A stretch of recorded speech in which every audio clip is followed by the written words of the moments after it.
அல்லேலூயா. கர்த்தர் நல்லவர், அவர் கிருபை என்றும் உள்ளது. ஆமென். ஸ்தோத்திரம்.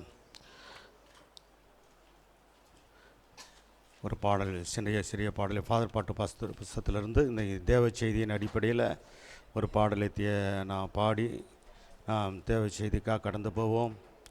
கர்த்தாவே உமது கூடாரத்தில் தங்கி வாழ்பவன் யார்? குடியிருப்பவன் யார்? கர்த்தாவே உமது கூடாரத்தில் தங்கி வாழ்பவன் யார்? குடியிருப்பவன் யார்? உத்தமனாய் தினம் நடந்து நீதியிலே நிலை நிற்பவர். ஆமென். உத்தமனாய் நடந்து நீதியிலே நிலை நிற்பவர், மனதார சத்தியத்தையே தினந்தோறும் பேசுபவனே, மனதார சத்தியத்தையே பேசுபவனே. கர்த்தாவே உமது கூடாரத்தில் தங்கி வாழ்பவன் யார்? குடியிருப்பவன் யார்? நாவினால் புறங்கூறாமல், தோழனுக்கு தீங்கு செய்யாமல், நாவினால் புறங்கூறாமல், தோழனுக்கு செய்யாமல், நிந்தையான பேச்சுக்களை பேசாமல் இருப்பவனே. ஆமென். யான பேச்சுக்களை பேசாமல் இருப்பவனே. கர்த்தாவே உமது கூடாரத்தில் வாழ்பவன் யார்? குடியிரும் கர்த்தருக்கு பயந்தவரை காலமெல்லாம் கனம் செய்பவர். கர்த்தருக்கு பயந்தவரை காலமெல்லாம் செய்பவன், ஆணையிட்டு நஷ்டம் வந்தாலும் தவறாமல் இருப்பவனே. ஆணையிட்டு நஷ்டம் வந்தாலும் அமல் இருப்பவனே. கர்த்தாவே உமது கூடாரத்தில் வாழ்பவன் யார்? குடியிரு கைகளில் தூய்மை உள்ளவன், இதய நேர்மை உள்ளவன். கைகள் உள்ளவன், இதய நேர்மை உள்ளவன், ரட்சிப்பின் தேவனையே என்னாலும் தேடுபவனே. ஆமென். ரட்சிப்பின் தேவனையே என்னாலும் தேடுபவனே.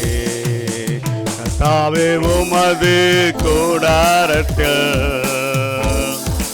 வாழ்பவன் யார்? குடியிருப்பவன் யார்? ஆமென். ஜெபம் பண்ணுவோம். தலையில் தாய். பரிசுத்தமுள்ள நல்லதவனே, சுன்னல பிதாவே, ஸ்தோத்திரம். கிருபை இறக்க நிறைந்த நல்ல தகப்பனே, மனமகிழ்ச்சியான ஆண்டவரே, இந்த நல்ல ஆண்டவரே நமக்கு ஸ்தோத்திரம் ஐயா. கால விலைக்காக நன்றி சொல்கிறோம். காலைதோறும் அது கிருபைகள் புதிதாக இருக்கிறபடியால் நன்றி சொல்கிறோம். நாம் நிர்மலமாக இருக்கிறது கர்த்தருடைய கிருபையே, அவருடைய இரக்கங்களுக்கு முடியவில்லை. அவையில் காலைதோறும் புதியவளாக இருக்கின்ற வசனத்தின்படியாக நம்முடைய புதிய கிருபையினாலே எங்களை ஆசீர்வதிக்கிறதுக்காக நன்றி சொல்லுகிறோம். முழு சபையும் தொடர்ந்து ஆசீர்வதித்து வழி நடத்துங்கப்பா. சோதரமையா, முழு சபையில் இருக்கிற எல்லா குடும்பங்களையும் கர்த்தர் நீ கண்ணோக்கி பார். ஊழியக்கார குடும்பங்களை எங்களையும் தாழ்த்தி ஒப்படுக்கிறோம். சமூகத்தில் விசுவாசி குடும்பத்து பிள்ளைகளை சந்ததிகளை தாழ்த்தி ஒப்படுக்கிறோம். ஆண்டவரே ஆசீர்வதித்து வேலையெடுத்து பாதுகாத்து கொள்ளுங்கள். ஆண்டவரே உம்முடைய பிள்ளைகளுடைய கைகள் பிரயாசங்கள், தொழில்கள், வியாபாரங்கள், வேலைகள், பிள்ளைகளுடைய படிப்பு, திருமண காரியங்கள் சோதரம் எல்லாவற்றையும் ஆண்டவரே சோதரம் ஆசீர்வதித்து கர்த்தர் உம்முடைய பிள்ளைகளை நல்ல ஆரோக்கியத்தோடு, நல்ல சுகத்தோடு, பலத்தோடு, ஆரோக்கியத்தோடு விசுவாசிகள் குடும்பத்து பிள்ளைகள் சந்ததிகளையும் ஊழியக்காரங்கள் குடும்பத்து பிள்ளைகள் சந்ததிகளையும் பலப்படுத்தி ஸ்திரப்படுத்தி தாங்கி வழிநடத்த முடியாது ஜெபிக்கிறோம். கர்த்தாவை ஸ்தோத்திரிக்கிறோம் ஐயா. இந்த நாள் செய்தியை ஆசீர்வதிங்க. அடியானை மறைத்து நீர் வெளிப்படுங்க. ஆண்டவரே, உம்முடைய பிள்ளைகள் விழித்திருந்து நன்றாக கர்த்தருடைய வசனத்தை ஆண்டவரை கேட்டு கவனித்து அதன்படி நடக்க தங்களை ஒப்பு கொடுத்து ஜீவிக்க கிருபைதாரும் ஆசீர்வதியும். இயேசு நாமத்தில் வேண்டிக் கொள்கிற நல்ல பிதாவே, ஆமேன். கர்த்தர் ஸ்தோத்திரம் உண்டாட்டும். நாம் பாடின அந்த பாடல் உத்தமியாய் ஜீவிக்கிற கர்த்தருடைய பிள்ளைகள் உத்தமி என்று உன்னத பாட்டில் ஆண்டவர் தம்முடைய சபையை அழைக்கிறார். ஹல்லேலூயா. என் உத்தமியே, என் புறாவே, ஆமாம் என்று நீ ஸ்தோத்திரம் என்று கர்த்தர் சபையை அழைக்கிறதை பார்க்கிறோம். அப்படியாக சபையானது உத்தமியாக உத்தம நிலவரத்தோடு வாழ வேண்டியது அவசியமாக இருக்கிறது. நாம் வாசித்த ரோத் 3ஆம் அதிகாரம் 10ஆம் வசனமும் 11ஆம் வசனத்தை வாசிங்க. யார் சொல்கிறாரு? போவாஸ் யாருக்கு அடையாளம்? ஆண்டவராய் இயேசு கிறிஸ்துவுக்கு அடையாளம். ரூத் யாருக்கு அடையாளம்? சபை மனவாட்டி சபைக்கு அடையாளம். ஆகவே கர்த்தர் ஸ்தோத்திரம் உண்டா. அந்த போவாஸ் கர்த்தரா இயேசுக்கு அடையாளமாக இருக்கிற அந்த போவாஸ் சொல்கிறாரு, மகளே நீ கர்த்தராலே ஆசீர்வதிக்கப்படுவாயாக. முதல்ல நம்ம அப்படி எப்போதுமே நாம் கர்த்தராலே கர்த்தர் உங்களை ஆசீர்வதிப்பார். அதனால தான் அநேகர் கர்த்தர் உங்களை ஆசீர்வதிப்பாராக என்று சொல்கிறார்கள். இங்கிலீஷில் சொல்லும்போது காட் பிளெஸ் யூ அப்படின்னு சொல்கிறாங்க. நம்மளும் அப்படி சொல்லணும். அல்லேலூயா. கர்த்தராலே கர்த்தர் உங்களை ஆசீர்வதிப்பாராக என்பது தான் அது. அந்த அர்த்தம் தான் நீ கர்த்தரால் ஆசீர்வதிக்கப்படுவாயாக என்பது. நீ தரித்திரரும்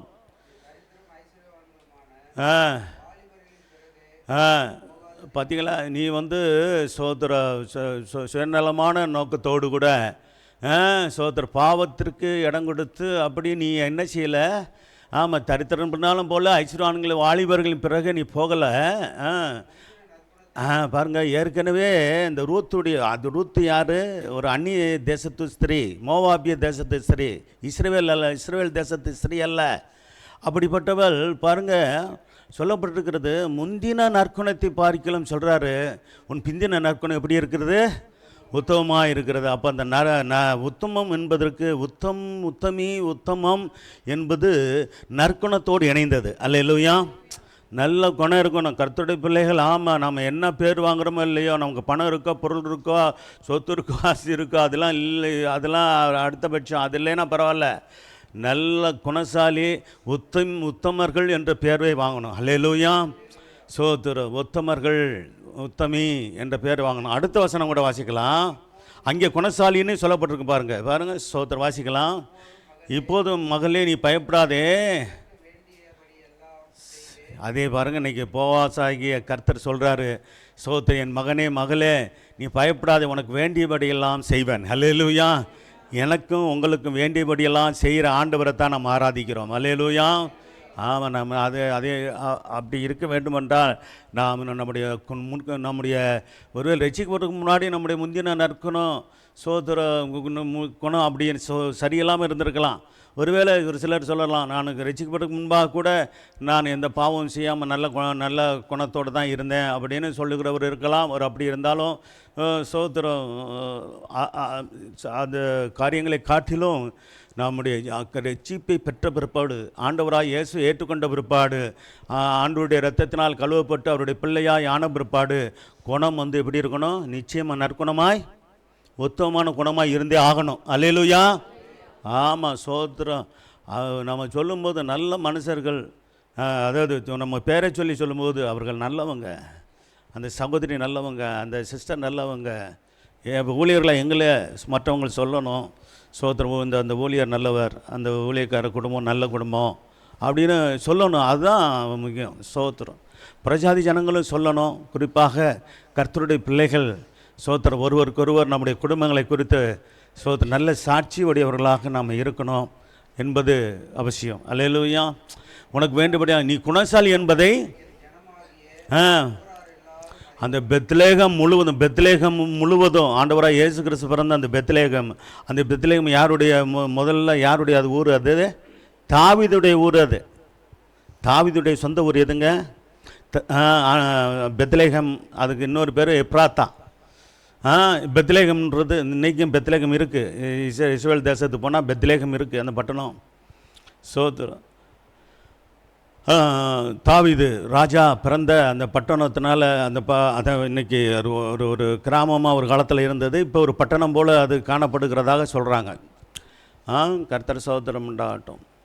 அப்போ அந்த என் ஜனமாகிய ஊரால் எல்லாரும் பார்த்திங்க, அந்த ஊரில் எல்லாருக்கும் தெரியுது குணசாலி ரூத்து. அல்லேலூயா. நம்ம ஊரெல்லாம் தெரியுதா? நம்ம சென்னை பட்டணத்து முழுவதும் நம்மளை பற்றி தெரியுதா? நம்ம பக்கத்து வீட்டிலார்களுக்கு தெரியல. அப்படி இருக்கக்கூடாது. எல்லாருக்கும் நல்லவர்ன்ற பேர் வாங்குறது. ஒரு சில தேவையில்லாமல் பிரச்சனை பண்ணுற ஆளுங்க, சண்டை போடுற ஆளுங்க அப்படின்ட்டு ஒரு சிலர் குறித்து சொல்கிறாங்க. அப்படி கர்த்தருடைய பிள்ளைகள் நீங்கள் இருக்க மாட்டீங்கன்னு விசுவாசிக்கிறேன். ஆனாலும் கூட இங்கே பாருங்கள், குணசாலி என்பதை அறிஞ்சிருக்கணும். நம்ம எங்கே இருக்கிறோம் கொள்கிறோம், அது ஒரு பெரிய பிரச்சனை இல்லை, ஒரு காரியம் இல்லை. நம்ம குணமானவர்கள், குணசாலிகளானவர்கள், அது பெண்களுக்கு மட்டும் இல்லை, ஆண்களுக்கும் அந்த நல்ல குணம் அவசியமாக இருக்கிறது என்பது வேதம் சொல்லுகிற காரியங்களாக இருக்கிறது. சோத்திரம். சபை வரும் உத்தமி என்று சொல்லும்போது அது சபையை குறிக்குது. அது பெண்பாலை குறிக்கிற மாதிரி இருந்தாலும் அது முழு சபையை தான் குறிக்குது. என் உத்தமியோ ஒருத்தி, என் புறாவே அப்படின்லாம் சபையை கர்த்தர் மணவாளன் அழைக்கிறார் என்று பார்க்கிறோம். கர்த்தர் சோத்திரம். அப்போ இன்றைக்கி தலைப்பு உத்தம குணத்தோடு கூட அனைவரும் வாழ்வோம் என்ற தலைப்பில் ஊழியக்காரர் எங்கள் குடும்பத்தையும் சேர்த்து, விசுவாசிகளை உங்களையும் சேர்த்து, இன்னும் இந்த சோதரம் ஒளிபரப்பு மூலமாக இந்த தேவனுடைய வார்த்தை கேட்கிற எல்லாருமே உத்தம குணத்தோடு வாழ்ந்தால் சோத்திரம் மிகவும் தேவனுக்கு பிரியமாக இருக்கும். அல்லேலூயா. ஏன்னா உத்தம குணத்தோடு வாழ்கிறது தான் பரலோகத்துக்கு போக முடியும்னு சொல்லப்பட்டிருக்கிறது. 2 வார்த்தை சோத்திரம். பரலோகத்துக்கு போகிறதுக்கு ஆண்டவர் அங்கே போகும்போது அழைப்பு சொல்லும்போது போன பிற்பாடு அழைப்பாரான். அந்த உண்மையும் உத்தமான ஊழியக்காரனே, உண்மையும் உத்தமான என் மகனே மகளே என்று தான் அங்கே அழைக்க போகிறார். அந்த பாக்கியமான அந்த வார்த்தையை கேட்பதற்கு நாம் தகுதியுள்ளவர்களாக இருக்க வேண்டும். ஆமேன். அல்லேலூயா. சரி, அதில் இந்த நற்குணம் உத்தம காரியம் என்று இப்போ நாம் பார்க்குறோம்.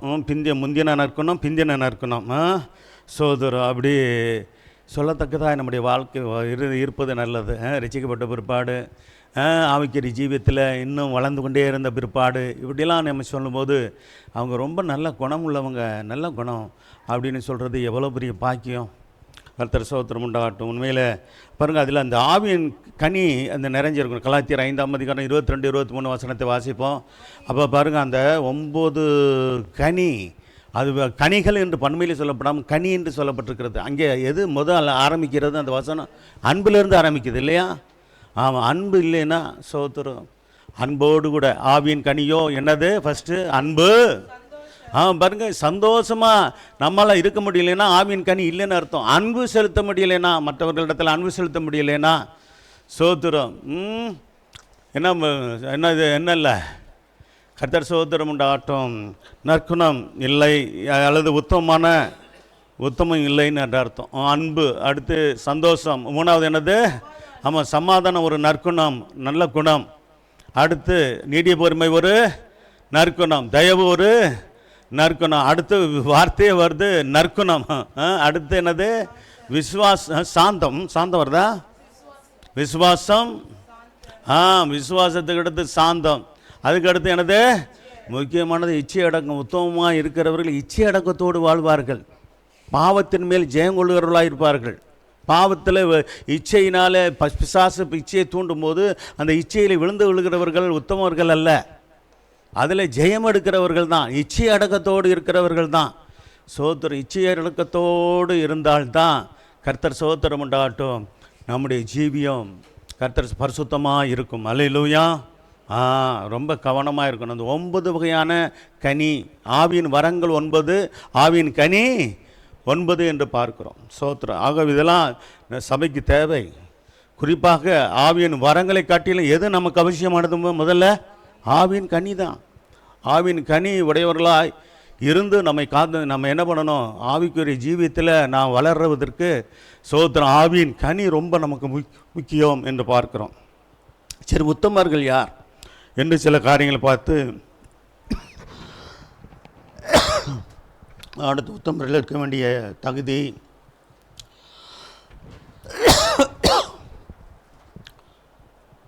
அடுத்து அடுத்த சோத்திரம் உத்தமர்கள் கிடைக்கிற நன்மைகள் என்னன்றதெல்லாம் நம்ம பார்க்கலாம். பிரசங்கி 7ஆம் அதிகாரம் 8ஆம் வசனத்தை வாசிக்கலாம். பிரசங்கி 7ஆம் அதிகாரம் 8ஆம் வசனம் பாருங்க. அங்கே பிரசங்கி சொல்லுகிறார், ஒரு காரியத்தின் தொடக்கத்தை பார்க்கலாம், துவக்கத்தை பார்க்கலாம், அதன் முடிவு எப்படிப்பட்டது? நல்லது. முடிவு நல்லதாக இருக்கணும். சோத்திரம் ரொம்ப அது முக்கியம். நம்முடைய ஜீவியத்தில் நம்முடைய துவக்கம் அற்பமாக இருந்தாலும் முடிவு எப்படி இருக்குமா? சம்பூர்ணமாக இருக்குன்னு இன்னொரு வசனம் சொல்கிறது. அப்போ ஒரு துவக்கத்தை பார்க்கலாம், நம்முடைய ஒரு காரியத்தின் முடிவு அவசியம், முக்கியமானது. அதே போல் நம்முடைய ரட்சிப்பின் தொடக்கத்தில் நம்ம ஒரு குறைவுள்ளவர்களாக இருக்கலாம், ஆனால் நம்முடைய ஓட்டத்தை முடிக்கும் போது நம்ம ஆவிக்குரிய ஜீவன் வளர்ந்து அதன் முடிவு நல்லதாக இருக்கணும். அல்லேலூயா. சரி, அடுத்து வாசிக்கலாம். பெருமை உள்ளவனை பார்க்கலாம். அப்போ பாருங்கள், பெருமை உள்ளவர்களை பார்க்கலாம். யார் தான் உத்தமர்கள்?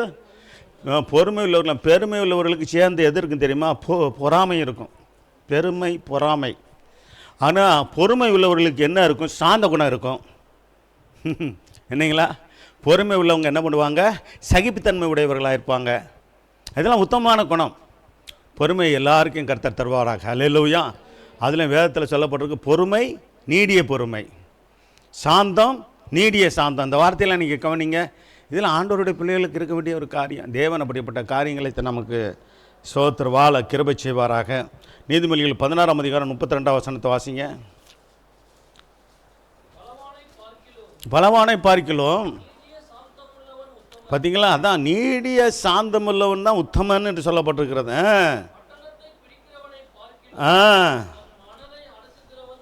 எப்படிங்களா?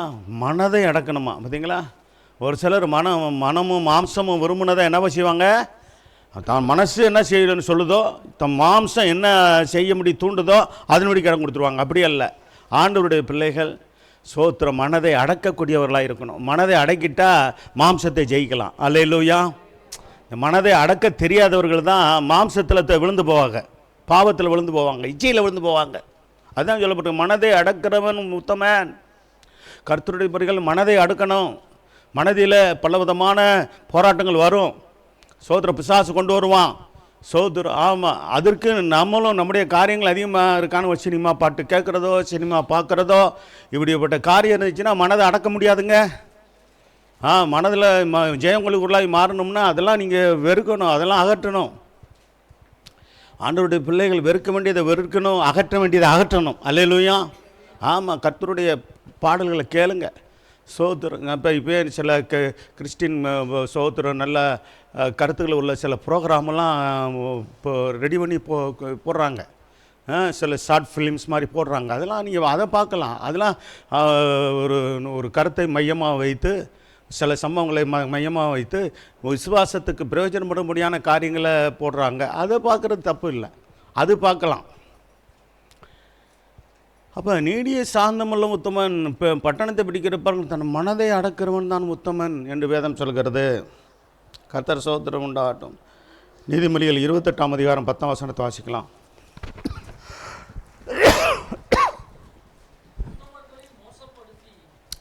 உத்தமர்களை என்ன பண்ணுறாங்களாம்? மோசப்படுத்தி. அப்போ சோத்திரம், உத்தமர்களை மோசப்படுத்தி என்ன செய்யக்கூடாது? பொல்லாத வழியிலே நடத்துகிறவன் யாராக இருந்தாலும் என்ன செய்வானா?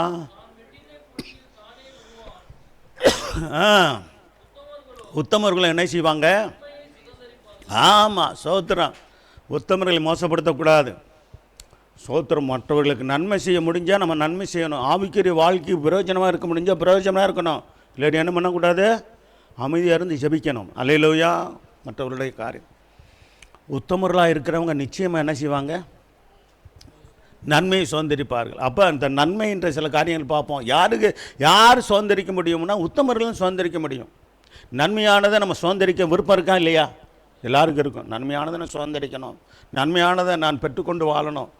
அப்போ உத்தமர்களாக இருக்கணும், நானும் இருக்கணும், நீங்களும் இருக்கணும். அப்போ தான் நன்மையை சுதந்திரிக்க முடியும். சோத்திரம். சரி, அடுத்து நீங்கள் பார்த்தீங்கன்னா சங்கீதம் நம்ம வாசித்த சங்கீதம் 15ஆம் அதிகாரம் 1-2 வசனத்தில் தேவ சபையில் தங்குறவர்களும் பரலோகத்தில் வாசம் தேவ சபையில் தங்குறவர்கள் அடுத்து பரலோகத்தில் வாசம் பண்ணுகிறவர்கள் யார் என்றால் சங்கீதம் 15:1 உத்தமனாய் தினம் நடந்து என்ன செய்யணுமா? நீதியை நடப்பி தினமும் சோத்திரம். சரி, வாசிக்கலாம் அந்த வசனம் எப்படி இருக்குது? உத்தமனாய் நடந்துன்னு போட்டிருக்குது. ஆனால் பொதுமொழி பிறப்பில் என்ன செய்ய தெரியுமா? தினம் நடந்து. என்னதான் உத்தமராய் எப்போ ஒரு நாளைக்கு நடக்கிறது இல்லை, தினம் நடந்து. அதான் ஃபாதர் தெளிவாக. இப்போ ஏன் இந்த மொழிபெயர்ப்பு இங்கே எப்படி இருக்குது பாருங்க. இது இந்த தினம்ன்ற வார்த்தை விட்டு போயிருக்குது. ஆனால் பொது மொழிபெயர்ப்பில் என்ன இருக்குன்னா, உத்தமனாய் தினம் நடந்துன்னு தான் இருக்குது. அதை வச்சு தான் ஃபாதர் பாட்டு எழுதுனாங்க. உத்தமனாய் தினம் நடந்து. அடுத்து மனதார சத்தியத்தை தினமும் பேசுகிறவன் என்று அதில் வரும், பாட்டில் வருது இல்லையா? மனதார சத்தியத்தை தினந்தோறும் பேசுகிறவனே. அப்போ பாருங்கள், உத்தமனாய் தினம் நடக்கணும், மனதார சத்தியத்தை தினமும் பேசணும். மனதார சத்தியத்தை பேச முடியுதா? மற்றவர்கள்ட்ட பேசுகிறீங்களே, சோதரம் எவ்வளோ பல காரியங்கள் பேசுகிறீங்க, நண்பர்களாக இருப்பீங்க, பேசுவீங்க. சோதரம் நல்ல விஷயங்களை பேசுங்க. அனாவசியமான அவிசுவாசமான வார்த்தைகளை, சோதரம் மற்றவருடைய சோதர கதைகளை, இதெல்லாம் நமக்கு வேண்டாம். பிரச்சனை மற்றவருடைய குடும்ப காரியங்களில் இதெல்லாம் சோதரம் முடிஞ்ச வரைக்கும் அவாய்ட் பண்ணுங்கள். நம்மள்கிட்ட ஏதாவது ஒரு காரியங்களை கேள்விப்படுவோம், பல காரியங்களை கேள்விப்படுவோம். அதெல்லாம் நம்ம டிஸ்கஸ் பண்ண வேண்டிய வேலை இருக்குதா? ஒரு சிலருக்கு பாருங்கள், 2 பேரும் சேர்ந்தா யாரை தான் பேசுவாங்க, 3ஆவது ஆள் யாரையா பற்றி பேசிக்கிட்டு இருப்பாங்க. இது பெரிய ஒரு குற்றமான காரியங்க, செய்யக்கூடாதுங்க.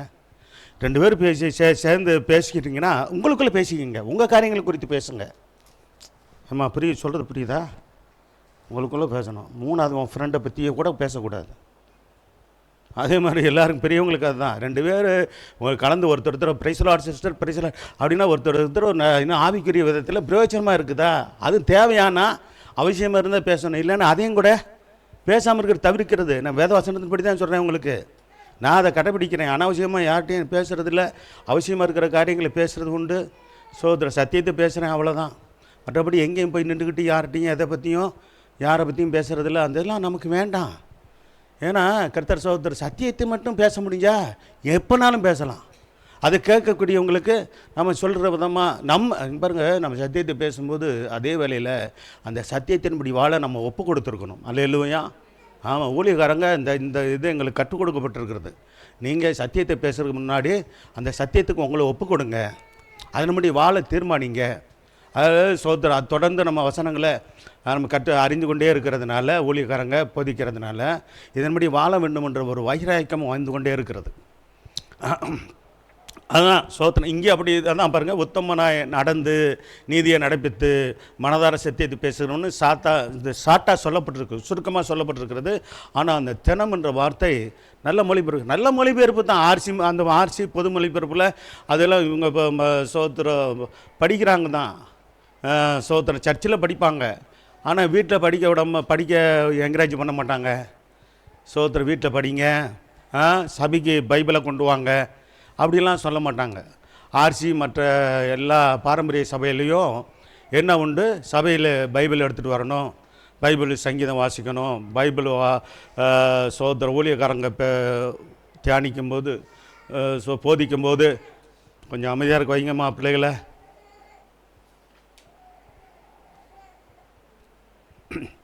சோத்திரம் இப்போ என்ன செய்யணும்? உத்தமனாய் நடந்து. ஏய் தம்பி இருக்கிறா, அமைதியாடுறா. இந்த பாப்பா ஏன் அங்கிட்டு திரும்பி? உத்தமனாய் தினம் நடந்து நீதியை தினம் நடப்பித்து மனதார சத்தியத்தை தினமும் பேசுகிறவர்கள்தான் யார்? உத்தமர்கள். சரி, யோபின் அறிக்கை என்ன தெரியுங்களா? அருமையான அறிக்கை. யோபு 27ஆம் அதிகாரம் 5ஆம் வசனத்தை வாசிங்க.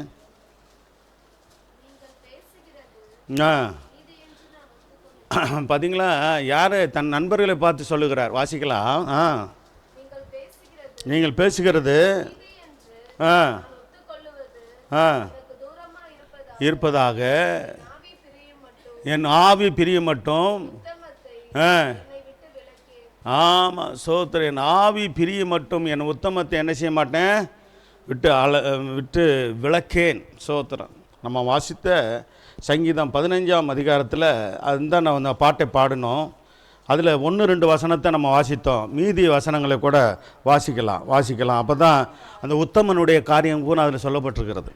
ஒன்று சோத்திரம், அங்கே சொல்லப்பட்டு உம்முடைய கூடாரத்தில் யார் தங்குவான் அப்படின்னா, சபையாகிய நல்ல கவனிங்க. சபையாகிய இந்த கூடாரத்தில் தங்காமல் நம்ம ஐக்கியம் கொள்ளாமல் கர்த்தர் சோத்திரம் தேவனோடு கூட நல்ல ஒரு உறவை வைத்துக்கொள்ளாத இருந்து சோத்திரம் இந்த பரலோக எங்கே போக முடியாது. அடுத்து சொல்லப்படுகிற பரிசுத்த பருவத்தில் வாசம் பண்ண முடியாது. பரிசுத்த பருவமாக பரலோகத்துக்கு போக முடியாதுங்க. அங்கே வாசம் பண்ண முடியாது. அங்கே போனால் தானே வாசம் பண்ணுறது. நல்லா புரிஞ்சுக்கொள்ளணும். முதல்ல எங்கே வரணும்? நல்லா கவனிங்க. கர்த்தாவே யார் உம்முடைய கூடாரத்தில் தங்குவான். பழைய ஏற்பாட்டு காலத்தில் சோத்திரம் தேவனுடைய கூடாரம், ஆசரிப்பு கூடாரம் என்றெல்லாம் சொல்லப்பட்டுச்சா? இன்றைக்கி ஆசரிப்பு கூடாரம், சோத்திரம், அந்த ஆராதனை ஸ்தலம் என்கிறதுலாம் இன்றைக்கி என்னது? சபை தான். இன்றைக்கி என்னது? ஆமாம், தேவனுடைய கூடாரம். சோத்திரம் சில சபைக்கு பேர் தேவனுடைய கூடாரம்னே பேர் வச்சுருப்பாங்க. சோத்திரம் அது தப்பு இல்லை. சோத்திரம் இன்னும் சொல்ல போனால் தேவனுடைய கூடாரமாகிய சபை தான் வானத்தின் வாசல். அல்லேலூயா. வானத்துக்கு வாசலே சோத்திரம் இந்த இங்கே சபை தான். வாசலில் போய் நுழைஞ்சிட்டோம்னா உள்ளே போயிடலாம்ல. அடுத்து வானத்தின் வாசலாகிய சபைக்குள்ளே நுழைஞ்சிட்டா உள்ள ஐக்கியம், நம்ம ஒன்று ஐக்கியம் வச்சுட்டா எங்கே போயிடலாம்? பரலோக வாசலுக்குள்ளாக நம்ம வரவேற்க தூதர்கள் காத்திருப்பார்கள். அல்லேலூயா. அதான் சபைக்குள்ளே வராமல், ரசிக்கப்படாமல், ஞானஸ்நானம் எடுக்காமல், பரிசுத்தாவின் அபிஷேகம் பெறாமல், கர்த்தருக்காக வாழாமல், பரிசுத்தமாக ஜீவிக்காமல் நம்ம எங்கே போக முடியாது? கர்த்தருடைய வருகையிலையும் போக முடியாது. கர்த்தருக்குள் மரித்தாலும் கர்த்தரோடு இருக்க நமக்கு இயலாமல் ஆகிவிடும். ஆகவே தான் தேவனுக்கு பிரியமாக வசனத்தை நல்லா அறிந்து அதன்படி நடக்கணும். அப்போ 2 காரியம் சொல்லப்பட்டுக்கிறது. யார் உம்முடைய கூடாரத்தில் தங்குவான், யார் உம்முடைய பரிசுத்த பருவத்தில் வாசம் பண்ணுவான். கூடாரமாகிய இந்த சோத்திரம் தேவனுடைய சபையில் தங்கியிருக்கணும். சோத்திரம். ஆனால் சங்கீதம் 1 கடைசி வசனம் சொல்லப்பட்டுக்கிறது, சோத்திரம் பாவிகள் நீதிமானுடைய சபையில் என்ன செய்ய மாட்டாங்க? நிலை நிற்க மாட்டாங்கன்னு என்ன அர்த்தம்? தங்கி இருக்க மாட்டாங்க. சோத்திரம் வருவாங்க, போவாங்க, ஜெபம் பண்ணுவாங்க, கொள்வாங்க. சோத்திரம். ஆனால் தங்கியிருந்து ஒரு ஐக்கியத்தை வைத்திருக்கிற ஆட்கள் குறைவாக இருப்பாங்க. சில ஆட்கள், எல்லாரும் அல்ல. அப்போ சோத்திரம் அநேகர் ஒரு குறிப்பிட்ட காலத்துக்கு பிற்பாடு ஒப்பு கொடுத்து ரட்சிக்கப்பட்டு சபையில் சோத்திரம் ஐக்கியமாக இருக்கிறவர்கள் தான் சபையில் தங்குகிற அனுபவத்தை உடையவர்கள். அல்லேலூயா. கர்த்தருக்காக ஜீவித்து தேவ சித்தத்தின்படி நடக்கிறவர்கள் தான் சோத்திரம் ஆண்டவருக்கு அந்த அவருடைய கூடாரத்தில் தங்குகிறவர்கள். அடுத்து பரிசுத்த பருவத்தில் யார் வாசம் பண்ண முடியும்? பரலோகத்துக்கு யார் போய் வாசம் பண்ண முடியும்? அங்கே தங்கியிருக்க முடியும் தேவனோடு அப்படின்னா உத்தமனாய் நடக்கிறவர்கள். அல்லேலூயா. தினமும் உத்தமனாய் தினம் நடக்கணும். நீதியை தினம் என்ன செய்யணும்? நடப்பிக்கணும். மனதார சத்தியத்தை என்ன செய்யணும்? தினமும் பேசணும். அடுத்து 3வது, அவர்கள் என்ன செய்யக்கூடாது? அந்த உத்தமராக இருக்கிறவர்கள் என்ன செய்யக்கூடாது? நாவினால் என்ன செய்யக்கூடாது? புறம் பேசுறது கூடாது. புறம் பேசுறது நமக்கு ஆகாது. குறை என்ன சொல்கிறது? கோல் சொல்லுகிறது, புறம் பேசுறது ஆண்டவருக்கு முன்பாக இது பெரிய குற்றமாக இருக்கிறது. பாருங்கள், அந்த இது உறவை கெடுக்கிறது, சபையினுடைய ஐக்கியத்தை கெடுக்கிறது. என்னது வருமா? புறம் பேசுகிறது. மற்றவர்களை மற்றவர்கள் ஒருத்தரை கொடுத்து இன்னொருத்தர் வந்து கோல் சொல்கிறாங்கன்னா அதை எடுத்துக்கொள்ளாதீங்க. அப்படிப்பட்டவங்களுக்கு சொல்லுங்கள், அதெல்லாம் வேண்டாம் சிஸ்டர், நம்ம ஜெபம் பண்ணுவோம் அப்படி சொல்லிடுங்க. கர்த்தர் தன் தோழனுக்கு என்ன செய்யக்கூடாது? சபையில் இருக்கிற ஒருவருக்கு என்ன செய்யக்கூடாது? நம்மளாம் யாருங்க? தோழர்கள். தோழர்கள், தோழிகள். நீங்கள்லாம் ஒருவருக்கு என்ன செய்யக்கூடாது? தீங்கு ஒரு நாள் செய்யக்கூடாது. தன் அயலான் மேல் சொல்லப்படும் நிந்தியான பேச்சை கூட ஏங்க நம்ம சபையை விட்டு வெளியாளுகளாக கூட இருக்கலாம். சோத்திரம். மற்ற அவிசுவாசிகளுடைய காரியங்கள் நமக்கு என்னத்துக்கு? சோத்திரம். மற்றவருடைய குறைகள், தவறுகள் சோத்திரம் முடிஞ்சால் தெரியுதா? அவர்களுக்காக ஜெபம் பண்ணுவோம். அவர்களும் ஆண்டவரை இயேசு விசுவாசத்தை ஏற்றுக்கொண்டு சபைக்கு வர முடியாது, ஜெபம் பண்ணுவோம். அதை விட்டு அவங்க அப்படி பொல்லாதவளாக இருக்கிறாங்க, இப்படி பொல்லாத ஒரு சிலர் சொல்கிறது பார்த்தீங்களா? சோத்திரம். தனக்கு ஏதாவது ஒரு பிரச்சனை வந்துச்சுன்னா சோத்திரம் உலகத்தில் எவ்வளோ என்னென்னமோ அநியாயம் பண்ணுறான், அக்கிரமம் பண்ணுறான், அவனுக்கு வராதது எனக்கு வந்துருச்சே. அப்போ அடுத்த வசனம் அது, அவன் தன் நாவினால் புறங்குறாமலும் தன் தோழனுக்கு தீங்கு செய்யாமலும். நான் நாவினால் புறங்கூட தோழன்னா நண்பன் இல்லையா? நண்பன். உங்களுக்கு இங்கே தோழிகளாக இருப்பீங்க சில பேர், அதெல்லாம் இருக்கிறது தப்பு இல்லை, அதெல்லாம் இருக்கணும் தான். ஆனால் என்ன பண்ணக்கூடாது? தீங்கு செய்யக்கூடாது. தன் அயலான் மேல் சொல்லப்படும் நிந்தியான பேச்சை எடுக்காமல் இருக்கட்டும். நமக்கு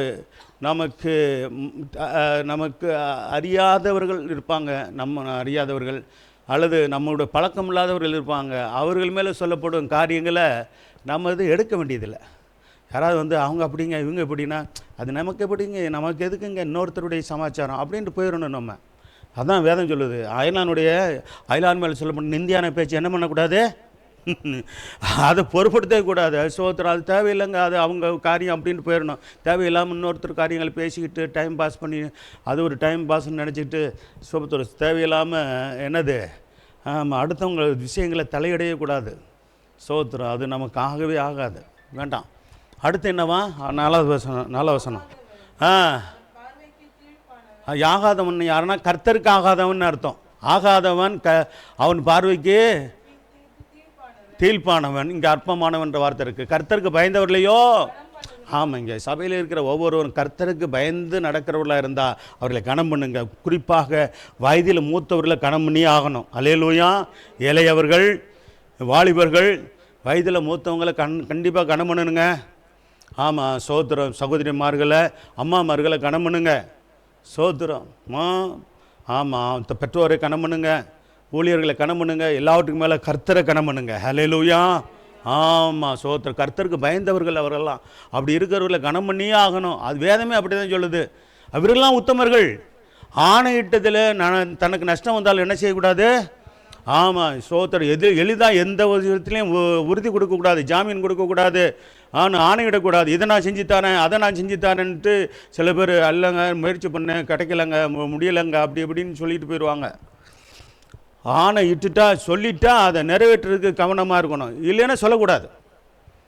அதான் சொல்ல, ஆணையிட்டது தனக்கு நஷ்டம் வந்தாலும் என்ன செய்யாமல் இருக்கிறாங்க, தவற மாட்டாங்க, சொன்னதன்படி செய்வாங்க. எப்படி இதாக இருந்தாலும் அதில் நஷ்டம் வந்தாலும் கஷ்டம் வந்தாலும் அதான் சொல்லப்படும். ஆணையிட்டதில் சில பேர் நஷ்டம் வரும், தவறாது இருக்கிறார்கள். அடுத்து என்னவா, சோத்திரம். இது பாருங்கள், அன்னைக்கும் உள்ளது தான் இன்றைக்கும் உள்ளது தான். பணத்தை வட்டிக்கு கொடுக்கக்கூடாது. சோத்திரம். பணத்தை வட்டி உலகத்தில் கொடுக்குறாங்களே, அது ஒரு வியாபாரமாக தொழிலாக செய்கிறாங்களே, நம்ம செய்யக்கூடாது. மற்றவங்க செஞ்சுட்டு போட்டோம். வட்டிக்கு கூடாமலும் குற்றமில்லாதவனுக்கு விரோதமாக என்ன செய்யக்கூடாது, பரிதானம்னா இங்கே ஒரு வழக்கமான இன்னொரு மொழிபெயர்ப்பில் என்ன சொல்லப்பட்டிருக்கு, லஞ்சம்னு போட்டிருக்கா. அந்த பரிதானமும் லஞ்சமும் ஒன்று தான். லஞ்சம் வாங்காமலும் இருக்கிறான். இப்படி செய்கிறவன் என்றைக்கும் இந்த அசைக்கப்படாத இந்த மனுஷன் தான் யார், மனுஷன் தான், மனுஷி தான் யார், உத்தமர்கள், உத்தமிகள். அல்லேலூயா. சொல்கிறது புரியுங்களா? அதாவது 5 வருஷத்துல முடியுதா? சரி, ரைட். கர்த்தர் சோத்திரம். சரி, இன்னும் அடுத்து பார்த்தீங்கன்னா யோபின் அறிக்கை எப்படி இருக்குது பாருங்கள். 27ஆம் அதிகாரம், யோபு 27:5. என் ஆவி இருக்கு பிரிய மட்டும் என் உத்தமத்தை விட்டு, என் உடலை விட்டு என் ஆவி பிரியம் மட்டும் என் உத்தமத்தை விட்டு என்ன செய்ய மாட்டேன். ஆமாம், சோத்திரம். உத்தமத்தை விட்டு நான் விலக மாட்டேன்னு சொல்கிறார். ஆவி பிரிய மட்டும், நம்முடைய உயிர் பிரிய மட்டும் நம்முடைய உத்தமத்தை விட்டு நம்ம என்ன செய்யக்கூடாது. இப்படி சொல்கிறேன், உத்தம வாழ்க்கையை விட்டு நம்ம என்ன செய்யக்கூடாதுங்க, விலைக்கு வாழவே கூடாதுங்க. உத்தமத்தை கெட்டியாக பிடிச்சிருக்கணும். சோத்திரம். அப்போ அதுதான் தேவன் விரும்புகிற ஒரு சோத்திர காரியம். ஆண்டவராக இயேசுவினுடைய போதனை என்ன? போதனையில் பார்த்தீங்கன்னா மத்திய 25ஆம் அதிகாரம் 21, 23 5 தாளந்து வாங்கினவனையும் சோத்திரம் 2 தாளந்து வாங்க, 21, 22, 23 கூட வாசிக்கலாம். 21, 22, 23 பாருங்க. சோத்திரம் 2 பேரை கூப்பிட்டு ஆண்டவர் சொல்கிறார், இந்தப்பா 5 தாளந்தை நான் கொடுக்குறேன், திரும்பி வரும்போது எனக்கு என்ன செய்யணும். ஆமாம், நீ என்ன பண்ணணும், இதை கொண்டு நீ சம்பாதித்து எனக்கு நீ கணக்கு கொடுக்கணும்னு சொல்லும்போது மனுஷன் மறுபடியும் 5 தாளந்தை சம்பாதிச்சு, ஆண்டவரே இந்தாங்க, நீங்கள் 5 தாளந்து கொடுத்தீங்க, இன்னொரு 5 தாளந்தை சேர்த்து என்ன செஞ்சேன், உமக்கு தரேன். அப்படின்னா என்ன அர்த்தம், கர்த்தர் நமக்கு கொடுத்த கிருபையில் பெருகி நம்ம என்ன பண்ணணும், தேவனுக்கு ஊழியம் செய்து ஆத்துமாக்களை ஆதாயம் பண்ணணும். அல்லேலூயா. அதுக்கு தான் அந்த வார்த்தை சொல்லப்பட்டிருக்கிறது. சபையில் ஊழியம் செய்யணும், கர்த்தருக்கு ஊழியம் செய்யணும். சோத்திரம். ஆத்துமாக்களை ஆதாயம் பண்ணணும். சபைக்கு ஆத்துமாக்கள் வருவதற்கு நம்ம ஜெபிக்கணும். இதெல்லாம் பிரயாசம். சோத்திரம். ஆமாம், அதுதான் சொல்லப்பட்டிருக்கிறது.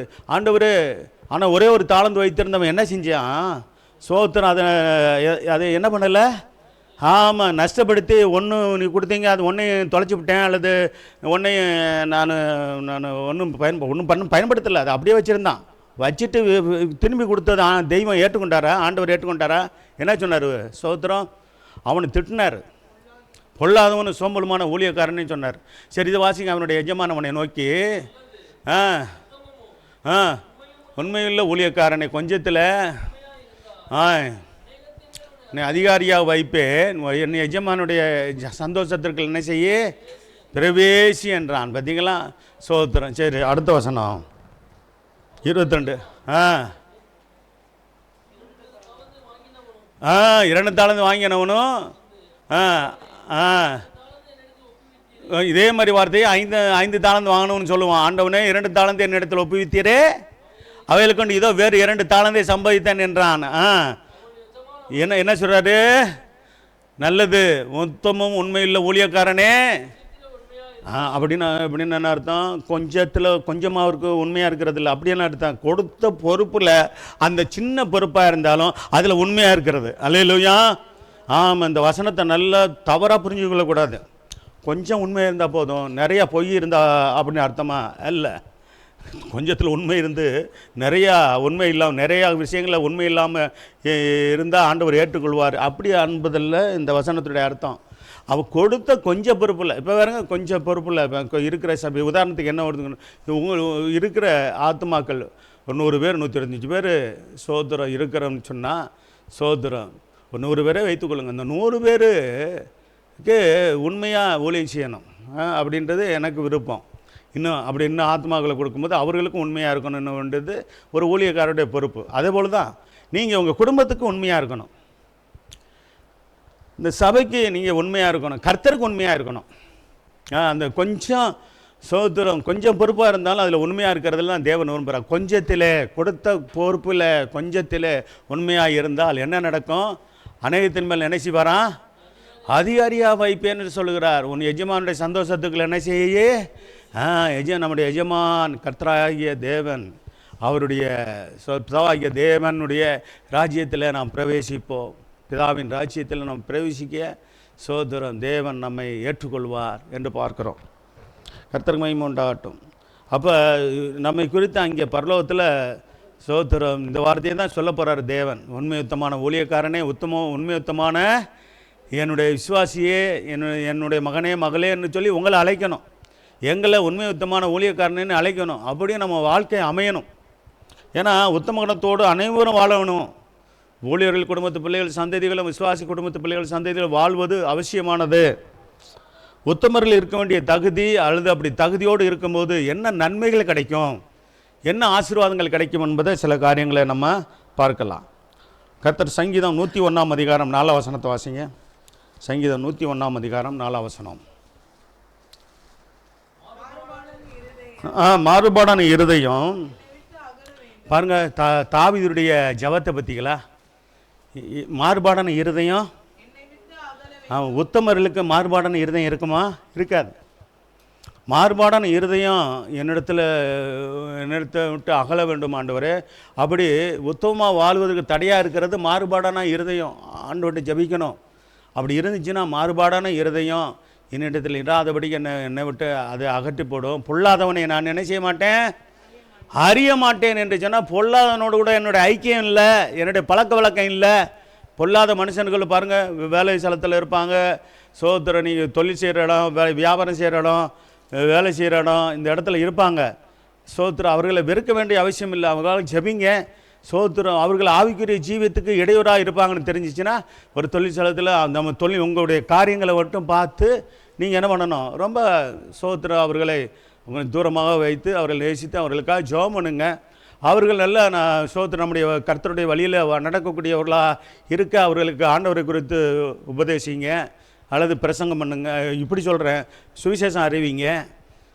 சோத்திரம் அப்போ இந்த நல்ல வழியில் வர அவர்களுக்கு விருப்பம் இருந்தால் சபை கூட அழைச்சி கொண்டு வாங்க. அதெல்லாம் நல்லது. பொல்லாதவர்களும் சத்தியத்தை அறியணும், ரட்சிக்கப்பட வேண்டிய தேவ சித்தம் தான். எல்லா மனுஷரும் ரட்சிக்கப்படவும் சத்தியத்தை அறிகிற அறிவு அடைவோம் அவர் என்ன செய்கிறாரு? ஆமாம், அதில் அங்கே சோத்திரம் நல்லவர்கள் உண்டு, கெட்டவர்கள் உண்டு. இல்லை, எல்லா மனுஷனும்னு சொல்லும்போது எல்லாரும் மனம் திரும்பணும். தேவனை அறியாதவர்கள், நல்லவர்கள், நல்லவர்கள் அல்லாதவர்கள் எல்லாருமே மனம் திரும்பணும், ரட்சிக்கப்படணும், தேவனை அறியணும், ஒரு நல்ல ஒரு தூய்மையான வாழ்க்கை வாழணும். இதெல்லாம் அவசியம். பரிசுத்தமான வாழ்க்கை என்பது தான் அதனுடைய அர்த்தம். சோத்திரம் அது சொல்கிறார், பொல்லாதவனை அறிய மாட்டான்னு என்ன அர்த்தம்? பொல்லாதவனோடு நான் ஐக்கியம் வச்சுக்க மாட்டேன்னு அர்த்தம். சரி, இன்னொரு வசனத்தை வாசிங்க. நீதிமொழிகள் 17:20 வாசிங்க. நீதிமொழிகள் 17ஆம் அதிகாரம் 20 வசனம். இந்த மாறுபாடான இருதயம் உள்ளவன் எப்படிப்பட்டவனா? பார்த்தீங்களா? சோதன் மாறுபாடான இருதயம் இருந்துச்சுன்னா அவர்கள் நன்மையை கண்டடைய முடியாதுங்க. வேதம் சொல்கிறார், இந்த மாறுபாடான, அதுக்கு தான் நம்ம ஜெபிக்கணும். தாவீதை போல் மாறுபாடான இருதயம் என்னை விட்டு என்ன செய்யணும்? அகலணும். ஏன்னா மாறுபாடான இருதயம் உள்ளவர்கள் நன்மையை கண்டடைய முடியாது. அப்போ என்ன தான் கண்டடைவாங்க? மாறுபாடான இருதயம் உள்ளவர்கள் தீமையை தான் கண்டடைவாங்க. பார்த்தீங்களா? அப்போ மாறுபாடான இருதயம் நமக்கு இருக்கிற ஆவியானவர் உணர்த்துவார். மகனே, உன்னுடைய இருதயம் மாறுபாடாக இருக்குது, தேவ வசனத்துக்கு மாறுபாடாக இருக்குது, உன்னுடைய ஜீவியம் வந்து சோதரம் தேவனுடைய பிள்ளைகளுடைய ஜீவியத்துக்கு இதாக இருக்குன்னு மகனே மகளேன்னு உணர்த்துவார். நம்மளை உணர்த்துவார். நம்ம சரிப்படுத்தி கொள்ளணும். சோத்திரம் அவர் ஆண்டவர் வாசத்துக்கு பேசுகிறாரு, நான் என் இஷ்டத்துக்கு நடப்பேன் அப்படின்லாம் நம்ம வாழ்ந்துட முடியாது, வாழ்ந்துடக்கூடாது. ஆண்டவருடைய பிள்ளைகள் நன்மையை கண்டவிடையதில் புரட்டு நாவு உள்ளவன் என்ன செய்வானா? அந்த புரட்டு நாவுலாம் பாருங்கள், யார்? உத்தமர்களுக்கு அடையாளம் கிடையாது. உத்தமர்கள் அப்படி புரட்டு வாய் உடையவர்களாக இருக்க மாட்டாங்க. நாவு, புரட்டு நாவு உள்ளவர்கள் தீமையில் தான் விழுவாங்க அப்படின்னு இருக்குது. சரி, கர்த்தர் தம்பி, இந்த பைபிளுடைய வசனத்தின்படியே அப்படியே போடு. புதுமொழி பெருப்பு நான் போட சொன்னால் சொல்கிறேன். சரி, என்னாகும் 22ஆம் அதிகாரம் 32ஆம் வசனத்தில் கர்த்தருடைய தூதனானவர் பிலேயாம்கிட்ட பேசுகிறார் பாருங்கள். கழுதையே பேச வச்சு ஆண்டவர் அவனை உணர்த்த பார்த்தாரு. அவன் திருந்தலை. கர்த்தர் நேரடியாக பேசுகிற, கர்த்தருடைய தூதனானவராக ஆண்டவராக இயேசுவே நேரடியாக பேசுகிறாருங்க இறங்கி வந்து. சோத்திரம். ஏன்னா முதல்ல சொன்னார், என் ஜனங்கள் ஆசீர்வதிக்கப்பட்டவர்கள், அவளை சபிக்க நீ போகாதடான்னு சொல்லிட்டாரு. சோதரன் மறுபடியும் ஆண்டவரே நான் போகவானா, அவன் பொருளாட்சி உடையவனாக இருக்கிறான்னு பார்த்துட்டு, சரி நீ போ, ஆனால் நான் சொல்கிறது மட்டும்தான் பேசுன்னு சொல்லிட்டார். தேவ சித்தம் மட்டுமே நிறைவேறுவதற்கு தேவன் பாருங்கள் ஒரு மனுஷனை என்ன செஞ்சு வருவார்? சோதரம்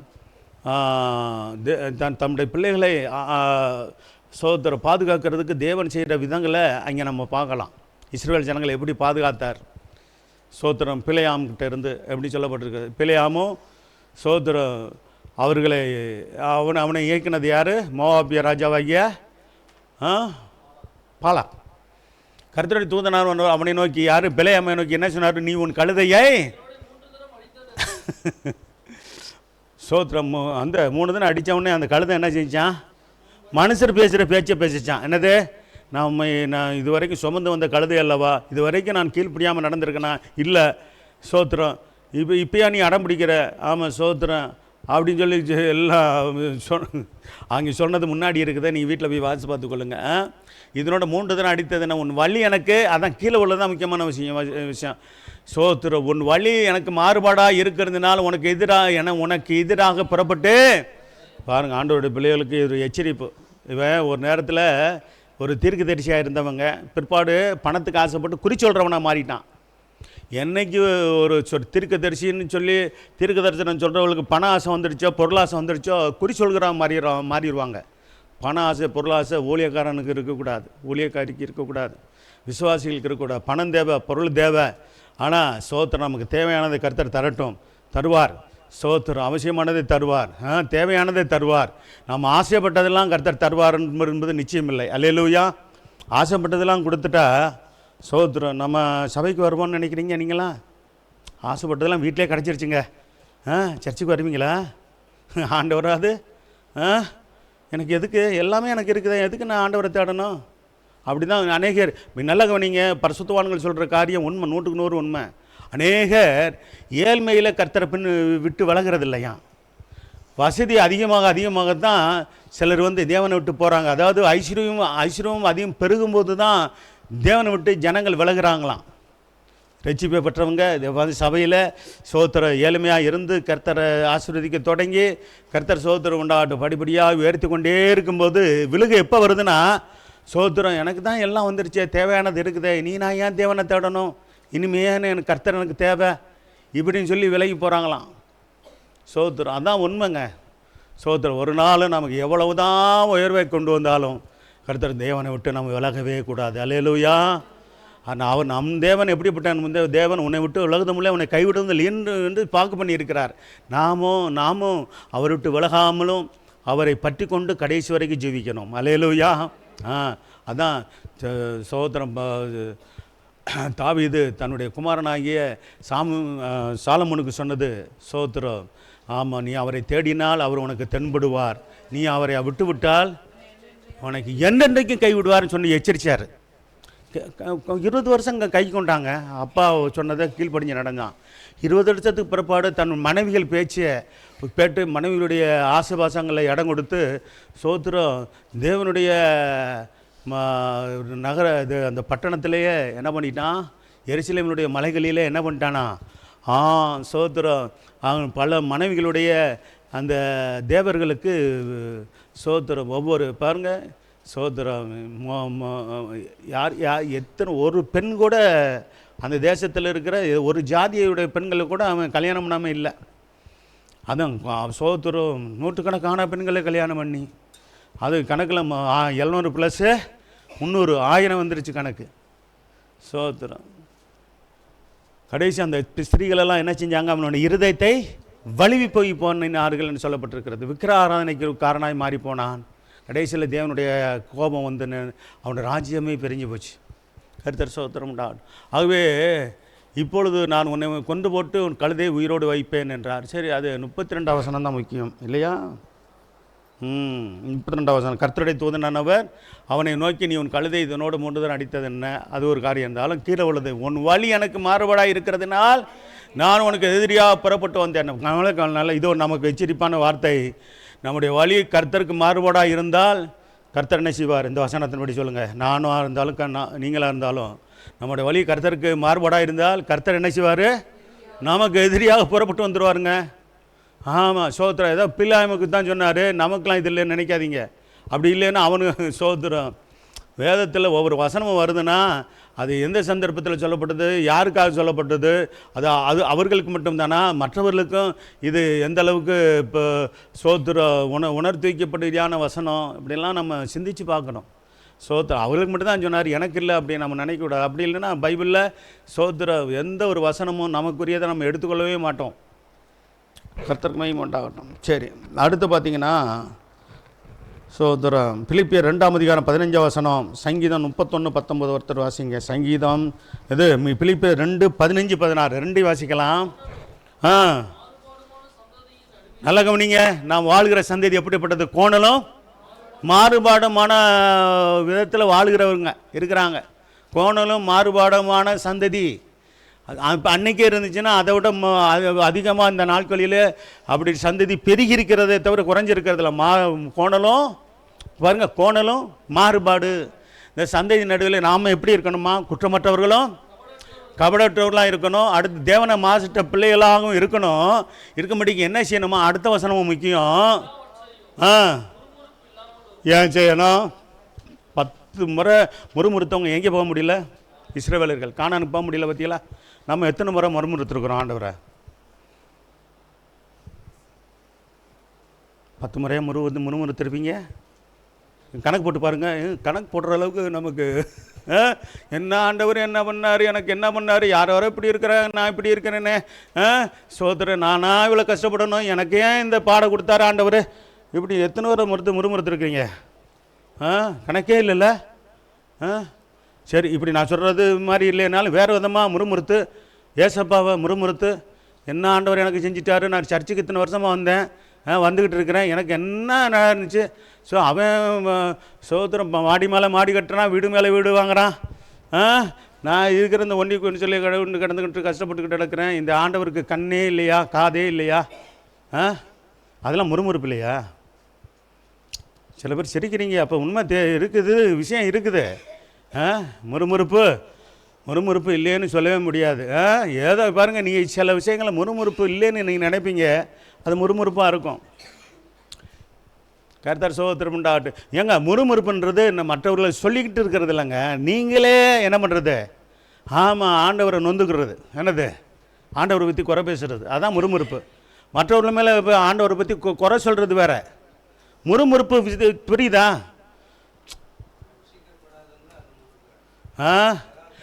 இல்லை இப்போ இல்லை, முறுமுறுப்புக்கு கொஞ்சம் விளக்கம் சொல்கிறேன். திடீர்னு கணவர் மேலே கோவம் வந்துருச்சு, ஏதாவது இதில் கிச்சனில் போயிட்டு ஏதாவது முறுமுறுத்துக்கிட்டு இருப்பீங்க, ஏதாவது சொல்லிக்கிட்டு இருப்பீங்கள்ல, நீங்களாக பேசுகிறது. கணவர் பேசினாருன்னா கோவப்பட்டு எதாவது அடிச்சுக்கிட்டு வராருன்றதை அங்கே போய் தனியாக போய் இங்கே கிச்சனில் போய் ஆமாம் அங்கிட்டு போய்ட்டு ஏதாவது சொல்கிறது. சிலர் கணவனுமாருக்கு என்ன பண்ணுறது, மனைவிட்ட இந்த நேரடியாக பேசணும்னா சண்டை பெருசாக ஆயிருன்ட்டு அங்கிட்டு போயிட்டு ஏதாவது நம்மளே என்ன பண்ணுறது, அப்படியே சோத்திரம். சிலர் அங்கலாய்ப்பாங்க. அங்கலாய்க்கிறதாங்க முறுமுறுப்பு. அங்கலாய்க்கிறாங்க தெரியுங்களா, அங்கலாய்க்கிறாங்க பார்த்தீங்களா, நான் எது இப்படி ஒரே மண்டையை தலையை பிச்சுக்கிற மாதிரி இருக்குதே, முடியை பிச்சுக்கிற மாதிரி இருக்குதே, எனக்கு இப்படி இருக்குதே அப்படி இருக்குதே அப்படி இருக்குதுன்னு சொல்லிட்டு அங்கலாய்க்கிறாங்க. கணவன் மனைவிக்குள்ள அங்கலாய்ப்பு, முறுமுறுப்பு. பெற்றோர் பிள்ளைகளுக்குள்ளே அங்கலாய்ப்பு, முறுமுறுப்பு இதெல்லாம் வருது சாதாரணமாக. பொதுவாக சில குடும்பங்களெல்லாம் உண்டு, உங்கள் குடும்பங்களெல்லாம் இல்லையோ? ஒன்றுமே இல்லாத மாதிரிலாம் இருக்கிறீங்க, அமைதியாக இருக்கிறீங்களே, சோத்திரம். சரி, முறுமுறுப்பு இல்லாமல் இருப்பீர்களானால் நீங்கள் பாக்கியவதிகள், பாக்கியவான்கள். அல்லேலூயா. எல்லாவற்றையும் சொல்கிறாரு வேதத்தில், எல்லாவற்றையும் முறுமுறுப்பு இல்லாமலும் தர்க்கிப்பு இல்லாமலும் செய்யுங்கள். ஊழியக்காரரை பற்றி எது முறுமுறுத்துறது உண்டா? எங்களுக்கு தெரியாது.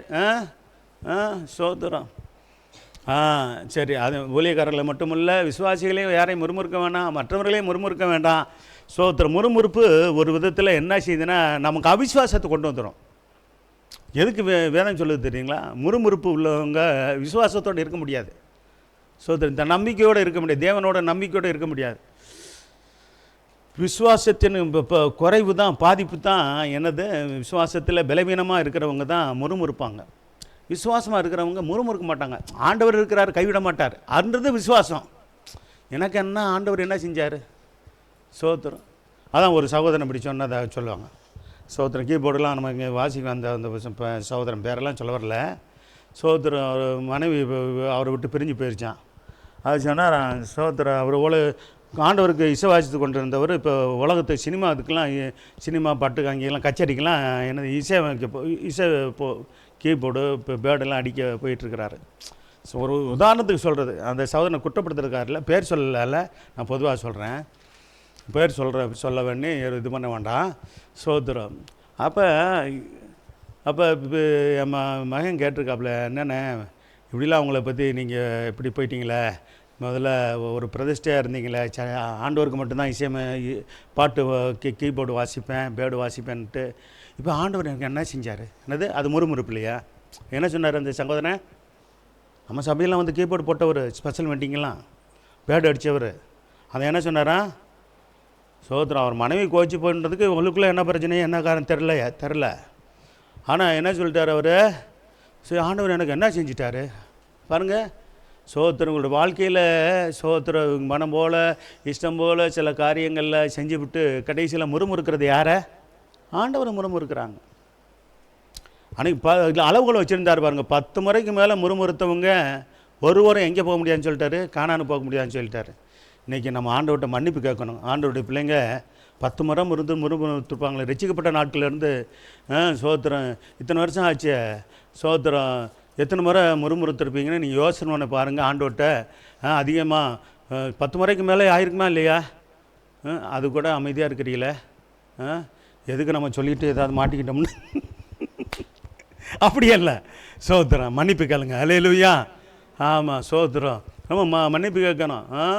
சோத்திரம். ஆண்டவரே 10 முறைக்கு மேலே மன்னிப்பு முறுமுறுத்தவங்க காணான்னு போக முடியல.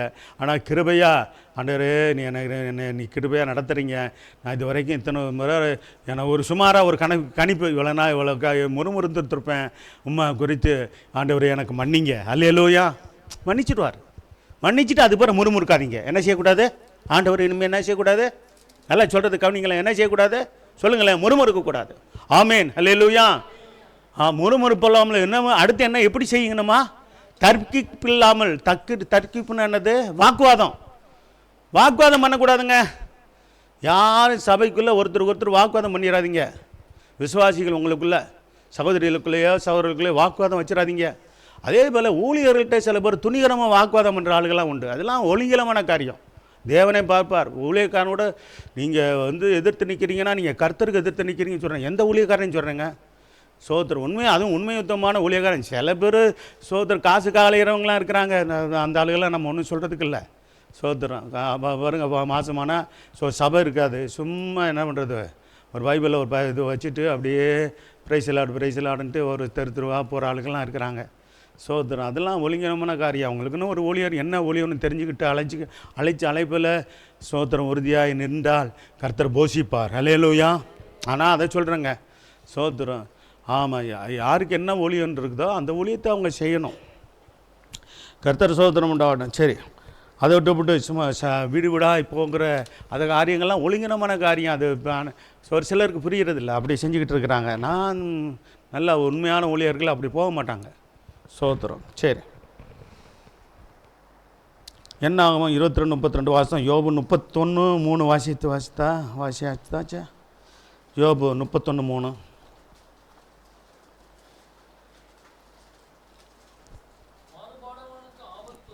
என்ன செய்யணுமா? நல்ல கவனிங்க. மாறுபாடு ஏன் கூடாது அப்படின்னா, மாறுபாடாக வாழ்கிறவர்கள் நடக்கிறவர்களுக்கு ஆபத்து வரும்னு வேதம் சொல்லுது. மாறுபாடானவனுக்கு ஆபத்தும் அக்கிரம செய்கைக்காரருக்கு. ஆமாம், நம்ம மாறுபாடானவர்களாம் இருக்கக்கூடாது. எப்படி இருக்கக்கூடாதுங்க? அக்கிரம செய்கைக்காரராக இருக்கவே கூடாது. அல்லேலூயா. இது துன்மார்க்கருடைய காரியம். மாறுபாடாக வாழ்கிறவர்கள், அக்கிரம செய்கிறவர்களாக இருக்கிறவர்கள் துன்மார்க்கர்கள். துன்மார்க்கன் தேவன் இல்லை என்று சொல்கிறவன் துன்மார்க்கன் என்று வேதம் சொல்கிறது. மனம் போல வாழ்கிறவர்கள், தேவனுக்கு கீழ்ப்படியாதவர்கள், தேவனுடைய சத்தியத்தின்படி வாழாதவர்கள் யார் என்றால் அவர்கள் துன்மார்க்கர்கள், மாறுபாடானவர்கள், அக்கிரம செய்கைக்காரர் என்று வேதம் சொல்கிறது. அவர்களுக்கு மாறுபாடானவர்களுக்கு ஆபத்து வரும் என்று வேதம் எச்சரிக்குது. அக்கிரம செய்கைக்காரருக்கு ஆக்கினைக்கு வரும்னு வேதம் எச்சரிக்கிறது. ஆகவே இப்படிப்பட்ட காரியங்களில் நம்ம ரொம்ப கவனமாக இருக்கணும். அல்லேலூயா. அதுக்கு விலகி ஜீவிக்கணும் நம்ம. சோத்திரம். அப்படிப்பட்ட ஆள்கள் நம்மோட நெருங்கி வரும்போது அவர்கிட்ட விட்டு ஒதுங்கிடணும். சோத்திரம். கர்த்தருக்கு மகிமை உண்டாகட்டும். அடுத்து சொல்லப்பட்டிருக்கு பார்த்தீங்களா? அப்போ சோத்திரம். தேவனுடைய 2 நாளாகமம் 6:41 வாசிங்க. 2 நாளாகமம் 6ஆம் அதிகாரம் 41 வசனம். இன்னொரு வசனத்தை வாசித்து ஜபிக்கலாம். தேவனாகிய கர்த்தாவே, ஸ்தாபர ஸ்தலத்திற்கு தேவரீர் உமது. யார் ஜபிக்கிறான்? சாலமோன் ஜபிக்கிறாரு. தேவனாகிய கர்த்தாவே, உம்முடைய தாவர ஸ்தலத்திற்குள் தேவரீர் உமது வல்லமை விளங்கும் பெட்டியுடன் என்ன செய்யுங்க? வல்லமை விளங்கும் பெட்டியாக கர்த்தர் நம்மையே மாற்றியிருக்கிறார். அல்லேலூயா. யார் யாரெல்லாம் அபிஷேகம் பெற்றிருக்கிறீங்களோ உங்களுக்குள்ளாக தேவனுடைய வல்லமை விளங்கும் பெட்டி ஆகிய பரிசுத்த ஆவியானவர் வாசம் பண்ணுகிறார். தேவன் தங்கும் ஆலயம் நாம் தான். அல்லேலூயா. சோத்திரம். தேவனாய கர்த்தாவியும் ஆசாரியர் என்ன செய்வாங்க? ரட்சிப்பை தரித்து உம்முடைய பரிசுத்தவான்கள். பரிசுத்தவான்கள் சொல்லும் போது ஊழியர்களையும் சேரும் விசுவாசிகளையும் சேர்த்து தான் கர்த்தர் வேதத்தில் பரிசுத்தவான்கள் என்று அழைக்கிறார். அல்லேலூயா. ஆமாம், பரிசுத்தவான்கள் நன்மையிலே மகிழ்வார்கள். தேவனுடைய நன்மையை பெற்றுக்கொண்டு சந்தோஷப்படுவார்கள். தேவனுடைய நன்மையை நிச்சயமாக பெற்றுக்கொள்வோம். அவர்களாம் உத்தமர்கள். அவர்களால் உத்தமி என்று அழைக்கப்படுகிற, தேவனால் அழைக்கப்படுகிற சபையார் மனவாட்டி சபையார் என்பதை நாம் நல்லா புரிஞ்சு கொள்ளணும். யோபு 22ஆம் அதிகாரம் 21 வசனத்தை வாசிங்க.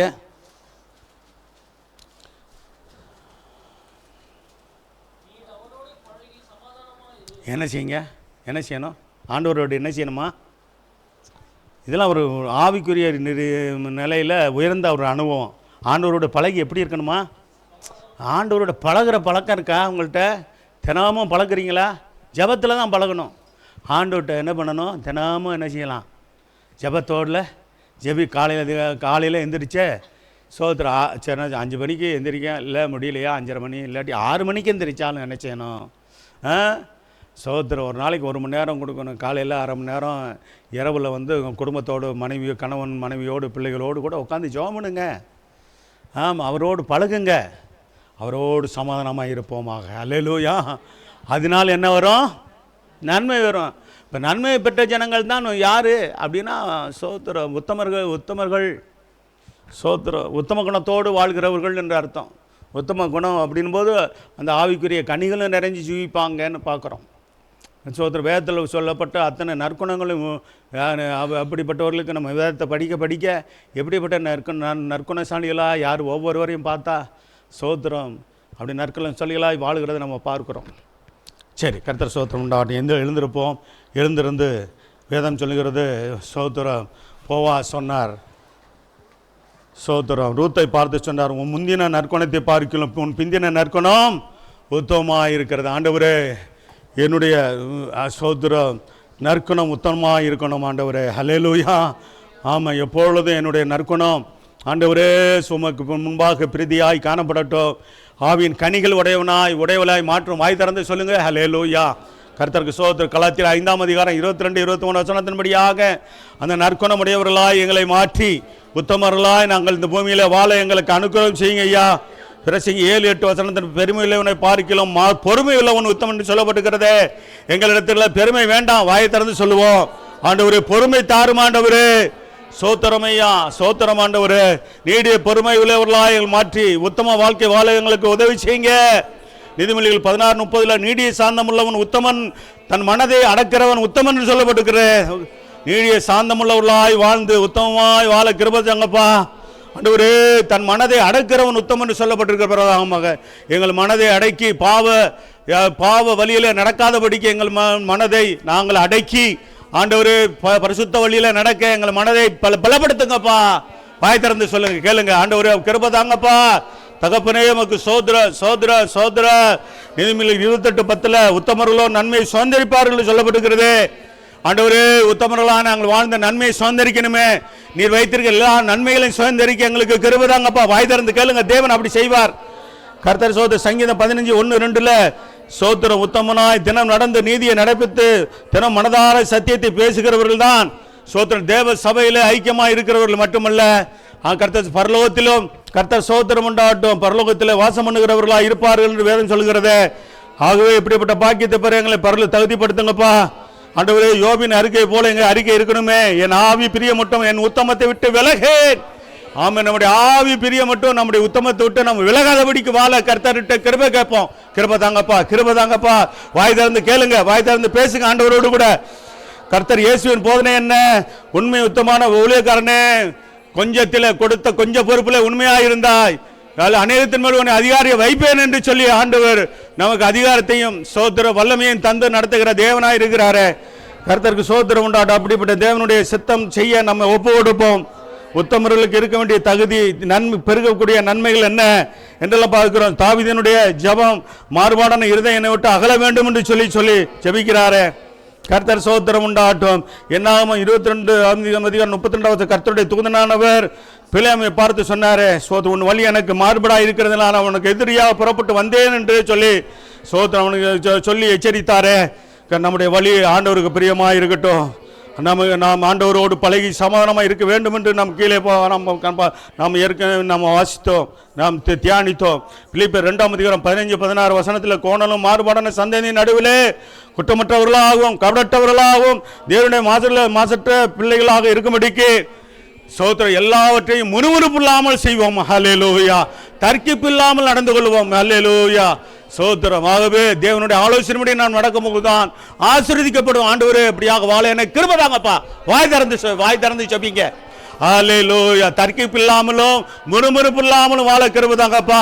பழைய ஏற்பாட்டு காலத்தில் என்ன புத்தகத்தில் வாசிக்கிறோம், 10 முறை ஆண்டவரை முறுமுறுத்தவர்கள் கானானுக்கு போக முடியல என்று எச்சரிக்கப்பட்டிருக்கிறது. அப்பா, பல வேலைகளிலே நாங்கள் பல முறை ஆண்டவரே ரட்சிக்கப்பட்ட காலத்திலிருந்து பல முறை சோத்திரம் முறுமுறுத்திருக்கலாம், சோத்திரம் முறுமுறுத்திருக்கிறோம். வாய் திறந்து சொல்லுங்க, எங்களை மன்னிங்க ஆண்டவரேன்னு சொல்லுவோம். முழு சபையும் மன்னிங்க ஆண்டவரே. சோத்திர ஊழியர்கள் குடும்பங்களாக இருக்கட்டும், விசுவாசி குடும்பங்களாக இருக்கட்டும், சோத்திரம் ஆண்டவரே. காரியங்களில் ஏதோ முறுமுறுப்பு இருக்கும் பட்சத்தில் எல்லாருக்கும் நீர் கிருபையாய் மன்னித்து இனிமேல் முறுமுறுப்பு இல்லாமல் ஆண்டவரே எல்லாம் முறுமுறுப்புக்கு பதிலாக சோத்திரம் பண்ண. அல்லேலூயா. எல்லாவற்றுக்காக சோத்திரம் பண்ணுங்கள் என்று சொல்லப்பட்டிருக்கிறது. அதே தேவனுக்கு பிரியமாக இருக்கிறது என்று சொல்லப்பட்டிருக்கிறது. அப்படியா வாழ என்னை பலப்படுத்துங்க என்று வாய் திறந்து சொல்லுங்க. ஹல்லேலூயா. கர்த்தருக்கு சோத்திரம் உண்டாகட்டும். ஹல்லேலூயா.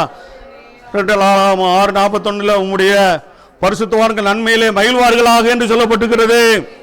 நீர் அவரோ மட்டுமில்லை. யோபு 22:21 கர்த்தர் சோத்திரம், நீர் அவரோடு பழகி சமாதானமாயிரும், அதனால உமக்கு நன்மைகள் கிடைக்கும் என்று சொல்லப்பட்டிருக்கிறது. ஆண்டவரோடு பழகி சமாதானமாயிருப்போம், அப்பொழுது நமக்கு நன்மைகள் கிடைக்கும். ஹல்லேலூயா. நன்றி பிதாவே, நன்றி இயேசுவே. உத்தமனத்தோடு ஆண்டவரே எங்கள் சபையார் யாவரும் வாழவும். ஆண்டவரே, இந்த வார்த்தையை கேட்கிற எல்லாரும் ஆண்டவர் உத்தம குணத்தை காத்துக்கொண்டு வேத வசனத்தில் சொல்லப்படுகிற உத்தம வாழ்க்கை வாழ ஆண்டவரே கிருபை செய்து நடத்துங்கப்பா. அனைவருக்கும் அதற்குரிய கிருபைகளை கொடுத்து ஆசீர்வதித்து பாதுகாத்து நடத்துங்க. வந்திருக்கிற நம்முடைய பிள்ளைகளை ஆசீர்வதிங்க. இந்த வார்த்தையை கேட்கிற எல்லாரையும் ஆசீர்வதித்து ஆண்டவரே சோத்திரம் ஐயா, நீ நல்ல தேவன், அன்புள்ள தேவன், இரக்கமுள்ள தேவன், பரிசுத்தமுள்ள தேவன், நீதி